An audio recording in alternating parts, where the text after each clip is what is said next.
Yeah, the next portion we call it, the mental health recovery part of the program. And I'll say that when the idea of opening a treatment center, came about, one of the big things that I noticed was that people who got better, okay, typically did so through at that time what I called aha moments, insights, and and that just came about from speaking to people at treatment centers that I worked at, that kind of thing. And the treatment center had nothing to do, the program was not an insight-based program, but a person just happened to have an insight while being there. And they seemed to do really well. And so when this idea came about, I wanted to have a program that was insight-based, that where a person could see for themselves, okay, what really led to the substance use and abuse. But obviously, more than that, is that what can take them out of the need to use substances. And one of the things that I noticed was that they would get a lot of good advice. You could hear the advice being given, and there's nothing wrong with good advice. But it wasn't something that you could see a person really take home with them. That what they really took home with them was these small bursts of insights, for some large bursts of insights. And that was portable. That was something they took home with them. That was something that they remembered. That was something that came from within, okay? And so it was real to them. And so that's what we started searching for. And so we did find it in, what we call the principles of total health recovery.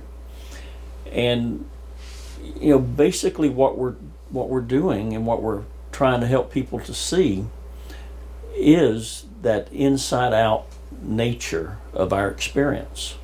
Okay.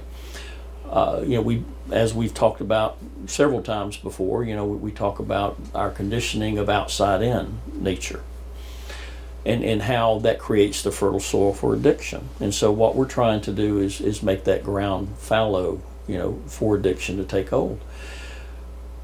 Because a true understanding of the inside out nature of our experience, what that does is that helps to eliminate the substitution problem that people often experience when they leave treatment, traditional treatment, or any treatment center. Just that natural tendency to go from one thing to another. And it doesn't even have to be substances. It could be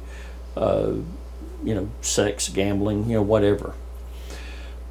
But so yeah, the as Kat had mentioned earlier, that the morning classes are the meat and potatoes of the program. Okay.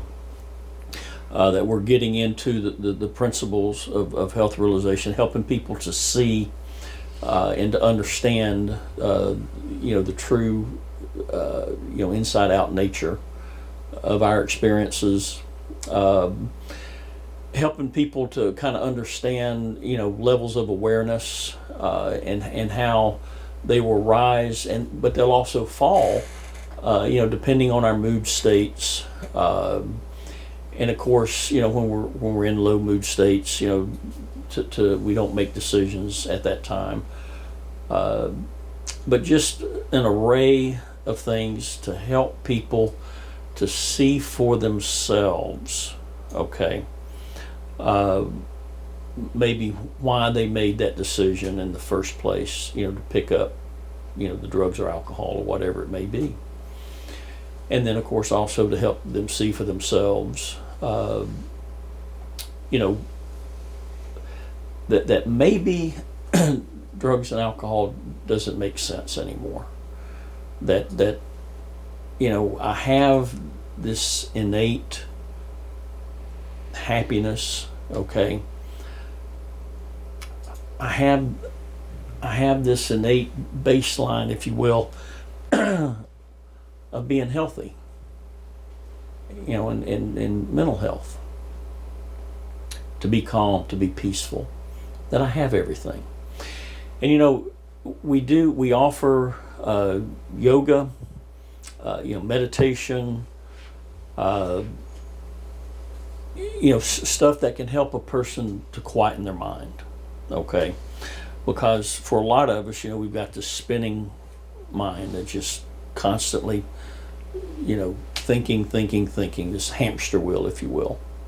And so we're trying to help people to see that they can slow this hamster wheel down, that they can get back to a calm state.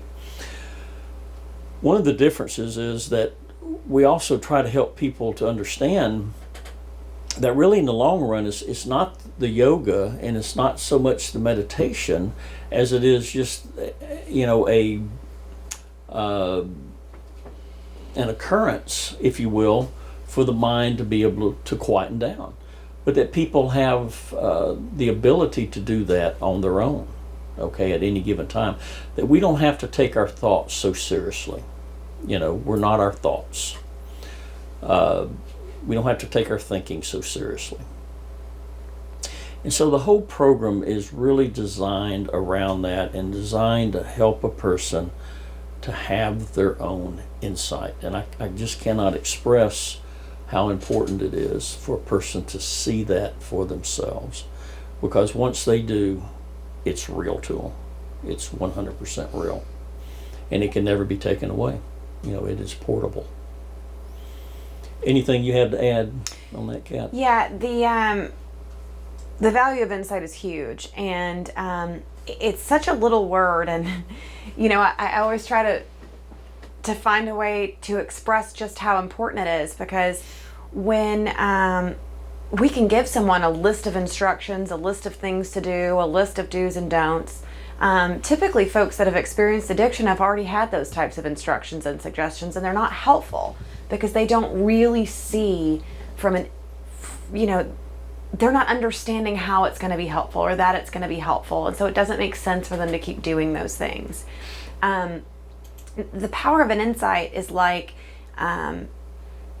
zooming in on one of those oil paintings that you can only make sense from far away. When you're all zoomed in, you can only see little splotches of paint, right? It doesn't make any sense at all.